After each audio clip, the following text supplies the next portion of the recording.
ये बात मैंने आज तक किसी को नहीं बताई, एक सिर्फ बात मेरे जहन में थी, लेकिन आज इस मंच के माध्यम से मैं बता रहा हूँ। मैं जिस कंपनी में काम करता था, जैसे मेरी डिग्री पूरी हो गई, जिस कंपनी में मैं काम करता था मुझे वहाँ से निकाल दिया गया। और उसी समय एक बंदा वहाँ पर आया हुआ था, उसने कहा कि क्या करते हो? मैंने बोला मैं ITI कर रहा हूँ। क्या करते हो ITI में? बोला टर्नर कर रहा है। अच्छा, वर्कर लोग ना वर्कर ही रहने वाले हैं, ये लोग कुछ करने वाले नहीं, ये लोग तो जिंदगी ऐसे ही जाने वाली है, ये ऐसे ही पैदा हुए हैं और ऐसे ही मरने वाले हैं। मैंने ऑपरेटर का भी काम किया है, मशीन पे भी काम किया है, सुपरवाइजर का भी काम किया है, मैनेजर का भी काम किया है, डायरेक्टर का भी काम किया है। इतने सारे जगह पे पोजीशन लेने के बाद एक चीज समझ में आ गई है। 2 लाइन से मैं शुरुआत करना चाहता हूं।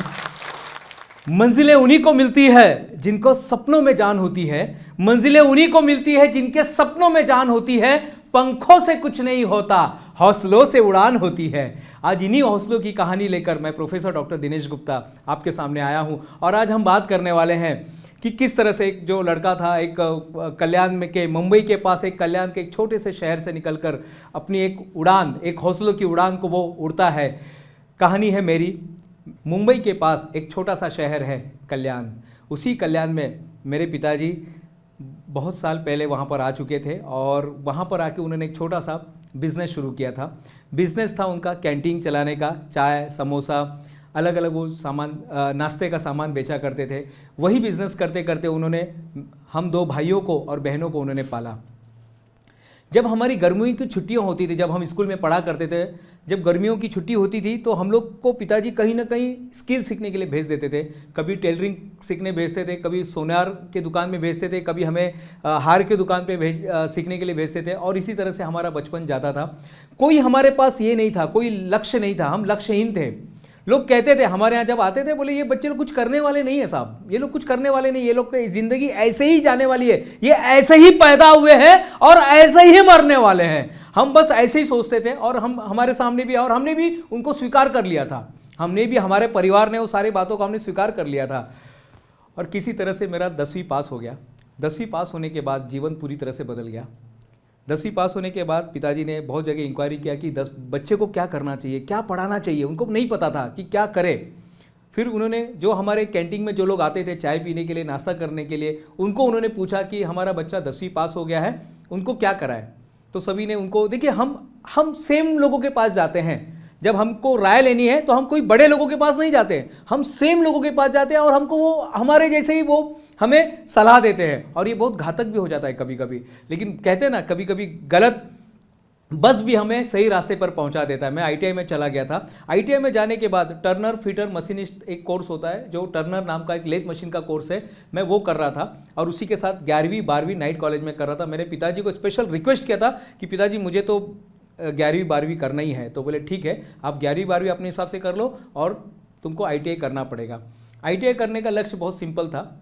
हमारे पास कोई लक्ष्य का साधन नहीं था, हमारे पास कोई अर्निंग सोर्स नहीं था। पिताजी एक जगह वही काम करते थे। पिताजी चाहते थे जल्दी से हमारा लड़का तैयार हो जाए और हमारे घर में 2 पैसे आने शुरू हो जाए। और ना ही उनके पास कोई कॉन्फिडेंस था कि हम लोग भी कभी इंजीनियर डॉक्टर बनेंगे, ऐसा कोई सपना नहीं था। किसी तरह से मैं ITI जाने लगा। ITI में मैं आपको बताना चाहता हूँ कि जिस तरह का वहाँ का माहौल था, मैं जिस तरह से मैं सोचा करता था कॉलेज, वो उससे पूरा विपरीत था। मैं अकेला एक ऐसा लड़का था जो पहली बार में 10वीं पास हुआ था, क्योंकि वो हमारी जो बैच में थे काफ़ी लोग थे जो 2-2 3-3 रिजल्ट लेके वहाँ पर आए हुए थे। लेकिन मैं पहली बार ऐसा मैंने देखा था वो माहौल उन 75 बच्चों के अंदर।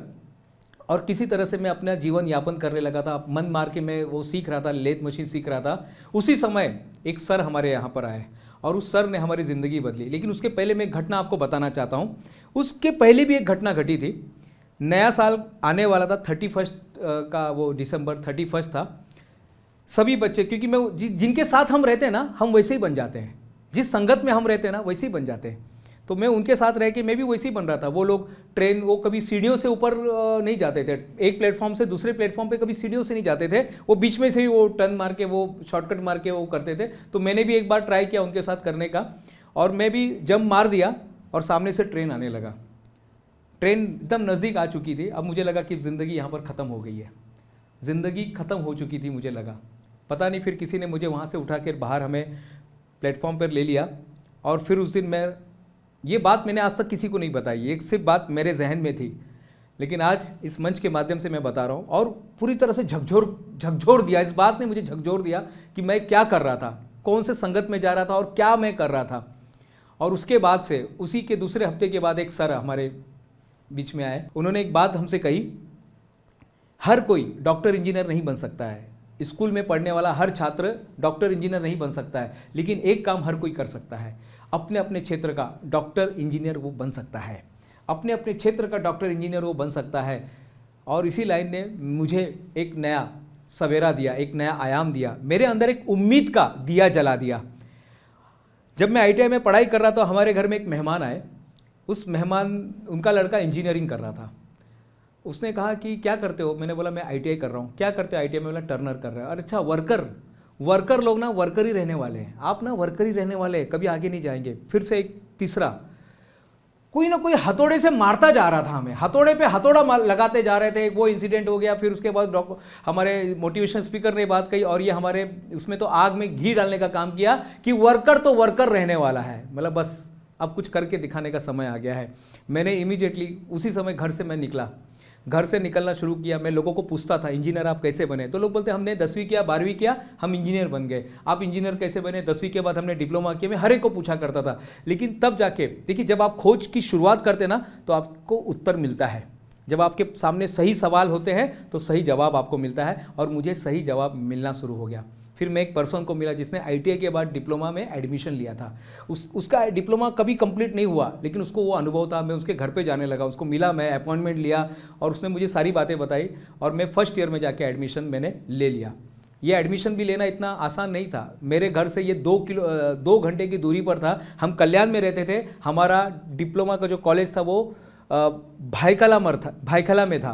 तो भाईखला और ये जो उस समय जो दूरी थी 2.5 घंटे की थी। 2.5 घंटे मुझे जाने में लगते थे और 2.5 घंटे आने में लगते थे। 5 घंटों का ये सफ़र होता था, लेकिन फिर भी मैंने इसे स्वीकार किया।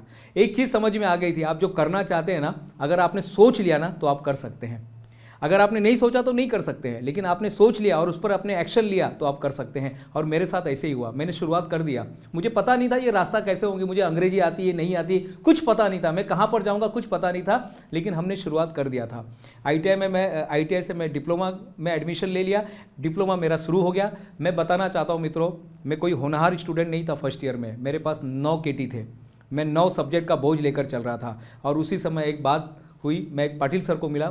मेरे साथ एक अच्छी बात क्या हो रही थी, मुझे मेंटर बहुत अच्छे मिले, लोग बहुत अच्छे मिले, और हर एक ने जगह जगह पर मुझे, भले मैं इतना टैलेंटेड नहीं था, लेकिन मेहनत करने के लिए अगर इंसान तैयार हो जाता है ना, तो वो अपने टैलेंट को भी पार कर सकता है, टैलेंटेड लोगों को भी वो पार कर सकता है। ये चीज़ मुझे ज़िंदगी में समझ में आई। तो ज़िंदगी ने हमें सिखाया। 9 बैकलॉग लेकर मैं चल रहा था। 9 बैकलॉग लेने के बाद फिर मैं सर को मिला। सर ने कहा आप ना भागते हो, आप भागो मत, आप सामना करो। उन्होंने मुझे कई बातें बताई, और उससे फिर मुझे इंस्पिरेशन मिला। शब्दों में ना ताकत होती है जीवन बदलने की, और वो ताकत मुझे शब्दों से मिलती गई। मैं बता रहा हूँ, हमारे घर में कोई ज़्यादा पढ़ा लिखा नहीं था, लेकिन मुझे वो करना था। हर घर में एक ऐसा चिराग पैदा होता है जो अपने घर के माहौल को बदल देता है। शायद वो मैं ही था हमारे घर में। और इसी तरह से जीवन चलता गया, और उस सर से इतनी अच्छी प्रेरणा मुझे मिली, इतनी अच्छी प्रेरणा मिली। फर्स्ट ईयर में जो बच्चे को 9 बैकलॉग था, जिसको समझ में नहीं आ रहा था इंजीनियरिंग क्या होता है, जब वो फाइनल ईयर जाता है, और फाइनल ईयर में वो इतनी मेहनत करता है, क्योंकि उसको एक सीक्रेट पता चल गया था, और उस सीक्रेट से वो जब पढ़ाई करता है तो 2 गोल्ड मेडल लेके वो बाहर निकलता है। और इसी के बाद फिर थोड़ा कॉन्फिडेंस आ गया। मैं बताना चाहता हूँ मित्रों और एक बात, कि ये सब करते समय मैं कभी घर में नहीं बैठा। मैं हमेशा किसी न किसी कंपनी में काम करता था। जो 4 साल का हमारा डिप्लोमा था, हर साल दिन में मैं कहीं ना कहीं काम करता था, और नाइट कॉलेज में जाके मैं पढ़ाई करता था। इसी तरह का जो संघर्षमय यात्रा हमारी चल रही थी। इसी बीच में मुझे लगा कि अब डिग्री में जाना चाहिए, तो डिग्री के लिए हमारे सर के पास में गया, और AMIE का उन्होंने मुझे आइडिया बताया। 5 साल का ये कोर्स होता है। सेक्शन A और सेक्शन B 2 पार्ट में डिवाइड किया जाता है। मैं आपको बताते हुए मुझे हर्ष हो रहा है कि ये दोनों पार्ट जो है मैंने लगातार, पहले साल सेक्शन A और दूसरे साल मैंने सेक्शन B पास करके 2 साल में अपनी जो मेरी डिग्री इंजीनियरिंग थी वो मैंने पूरा कर लिया। लेकिन ये करते समय आसान नहीं था। ये सब मैं काम करते हुए कर रहा था। मैंने एक दिन भी घर पर नहीं बैठा था। हर दिन कुछ ना कुछ करते करते करते यहाँ तक पहुँचा था। मैं एक इंसिडेंट आपको बताना चाहता हूँ कि जब मैं डिग्री करने जाता था तो बहुत बार ऐसा होता था, जब हम सबमिशन करने जाते थे तो कई बार मैं बीमार पड़ा हूँ। पता नहीं क्या होता था, जब भी मैं एग्ज़ाम देने जाता था मैं बीमार पड़ जाता था, लेकिन अंदर एक कौन सी तो भी एक शक्ति थी जो मुझे जागृत कर देती। हर बार मैं हॉस्पिटलाइज भी हुआ हूँ, हर एग्ज़ाम में मैं हॉस्पिटलाइज हुआ हूँ। और उस समय मैं सोचता था अगर मेरी जगह डॉक्टर बाबा साहब अम्बेडकर होते तो क्या करते, मेरी जगह अगर कोई बहुत महान व्यक्ति होता तो क्या करता। उन्हीं महान व्यक्तियों ने मुझे प्रेरणा दी कि मैं अपने एग्ज़ाम को क्रैक कर सकूँ। देखिए, आपका हेल्थ भी होना बहुत ज़रूरी है। इसके बाद जो है, मैं जिस कंपनी में काम करता था, जैसे मेरी डिग्री पूरी हो गई, जिस कंपनी में मैं काम करता था मुझे वहाँ से निकाल दिया गया और उन्होंने कहा अब आपकी हमें ज़रूरत नहीं है, क्योंकि जो मशीन का हमारे पास कॉन्ट्रैक्ट था वो कॉन्ट्रैक्ट ख़त्म हो गया है। हमने उस मशीन के लिए आपको लिया था, उस रोबोटिक मशीन के लिए। जब मैं उतर रहा था, मेरा ऑफिस 4थे माले पर था और मैं जब उतर रहा था, उतरते उतरते मुझे चक्कर जैसे आ गया और मैं वहीं पर बैठ गया।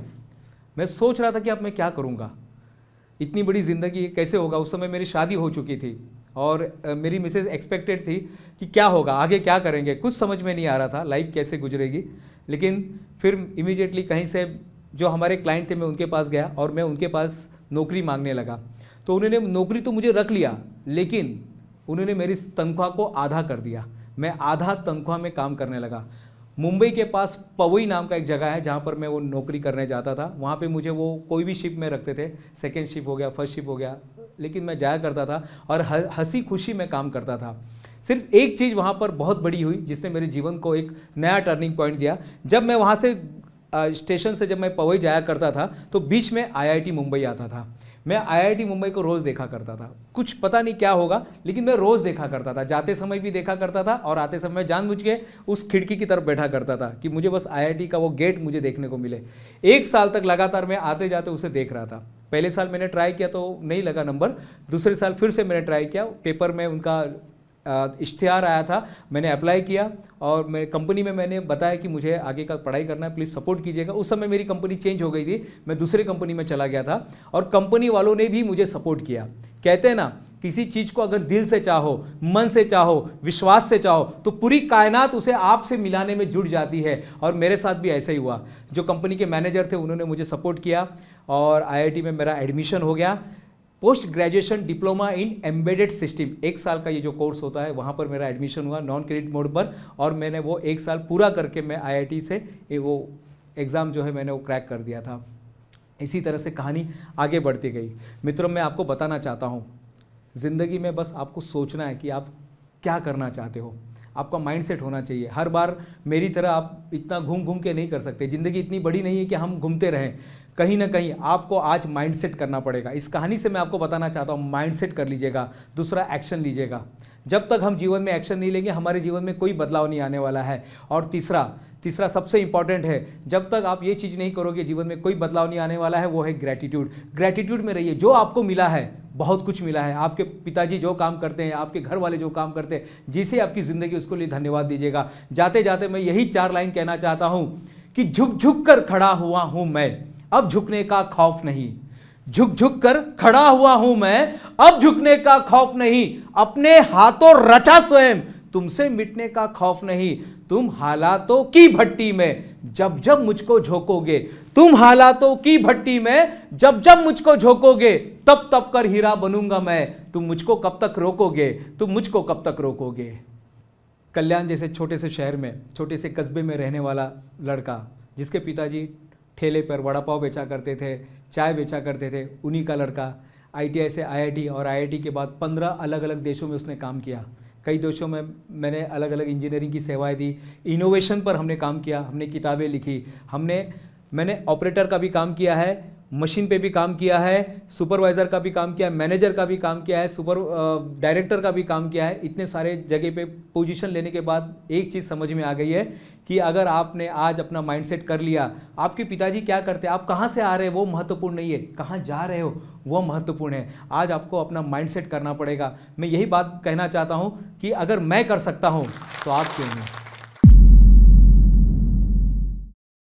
क्या आप अपने करियर और जिंदगी के ग्रोथ से खुश हैं, सैटिस्फाइड हैं? हमारे करवाए गए एक सर्वे के मुताबिक 75% से ज्यादा लोगों का यह कहना है कि अगर वो अपनी पर्सनालिटी, कम्युनिकेशन स्किल्स और इंग्लिश फ्लुएंसी पर ज्यादा फोकस कर पाते तो वो अपने करियर में बहुत आगे होते। मैं नहीं चाहता हूं कि आप भी उन 75% लोगों में से हो, इसलिए मैं आपको एक सुझाव देना चाहता हूं। एक ऐसा सुझाव जिसने आज तक 1,30,000 से ज्यादा लोगों की मदद की है इंग्लिश, कम्युनिकेशन स्किल्स और पर्सनालिटी डेवलपमेंट में।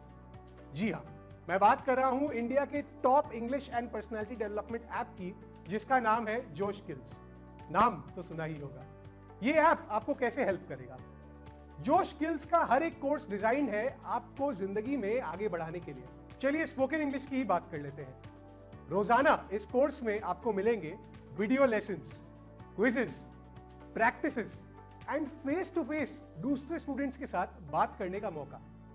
आप क्या सही बोलते हैं और क्या गलत, हर एक चीज पर आपको फीडबैक भी दिया जाएगा। और तो और लर्निंग को मजेदार बनाने के लिए आपको पॉइंट्स भी मिलेंगे और टॉप स्कोरर्स को हमारे तरफ से अवार्ड्स मिलेंगे। इससे बेहतर लर्निंग क्या हो सकती है? सिर्फ यही नहीं, हमने इस ऐप को बदलकर एक ब्रांड न्यू लुक और फील दिया है ताकि आपकी लर्निंग और भी इफेक्टिव हो और आप अपनी जिंदगी में आगे बढ़ पाए। आज ही डाउनलोड करिए जोश स्किल्स ऐप और अपनी जिंदगी में आगे बढ़िए।